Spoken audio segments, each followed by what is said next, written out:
काल जे समिती नेमली त्याच्यातून काही अर्थबोध होत नाही आणि त्याच्यामुळं 24 तारखेचा चक्काजाम होणार आणि पूर्ण महाराष्ट्रभर होईल. त्याच्यातून निश्चित त्या समितीमध्ये सध्या कोण आहे, नेमकं कर्जमाफीसाठी आहे का उपाययोजनासाठी आहे हेच कळत नाही आणि सगळं थातूरमातूर उत्तर आहे. त्याच्यामुळं 24चा चक्काजाम महाराष्ट्रभर होणार.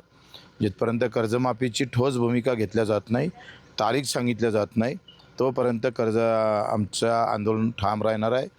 आणि दिव्यांगांचं जे मानधन वाढवलं त्याबद्दल सरकारचा आभार, परंतु तेही फार कमी वाढवलेलं आहे. इतर राज्यामध्ये 3 ते 5 हजाराच्या तुलनेमध्ये आपण फक्त 2,500 आहोत. महाराष्ट्र हा प्रगत राज्य असतानासुद्धा ज्याला 2 पायाने डोळ्याने अशांसाठी मला वाटते आपण आवरता हात घेऊ नये.